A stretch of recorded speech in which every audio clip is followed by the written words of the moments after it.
Isuduwaha Haayadda Qaxoontiga iyo barakacayaasha ee gobolka Togdheer Cabdikariin Xaashi Karinle ayaa qalab ciyaareed ku wareejiyay mas'uuliyiinta xaafadda Aadan Saleebaan ee magaalada Burco waxaana Isuduwuhu qalabkani ugu talagalay laba kooxood oo isugu soo baxay ciyaar koob ahayd oo lagu qabtay xaafaddaasi Aadan Saleebaan.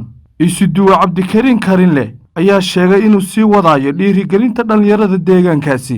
waxaanu qalab isboorti ku wareejinaynaa maamulka IDP-ga Aadan Saleebaan. qalabkan isboorti oo aan ugu talagalnay labadii team ee isugu soo haray ciyaarta kama dambaysta ama ciyaartii finalka tartan ciyaareedkii ka socday IDP-ga Aadan Saleebaan. mana aha markii ugu dambeysay ee aanu kaamkan soo gaarsiin doono deeq isboorti. mar walba waxaanu la barbar taaganahay dhalinyarada IDP-yada ku nool inay helaan tayo iyo xirfad ciyaareed. waxaanu xooga saaraynaa mar walba sidii bulshada IDP-yada ku nool ay u heli lahaayeen adeeg la mid ah adeeg ay helaan dhalinyarada kale ee magaalada ku nool. waxaana ka hay'ad ahaan noo qorshaysan inaanu IDP-yada kale ee gobolka ka bilowno tartamo ciyaareed oo kala duwan annagoo kaashana wasaaradda dhalinyarada iyo ciyaaraha. waxaan ugu talagalnay qalabkan kooxdii kaalinta koowaad gashay inay qaadato koob iyo dirays, kooxdii kaalinta labaad gashayna inay hal dirays qaadato ayaan ugu talagalnay.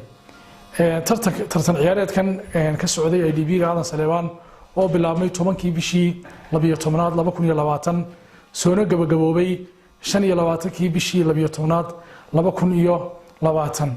waxaan aad uga mahad celinayaa maamulka dhalinyarada ee gacanta ku hayay tartanka.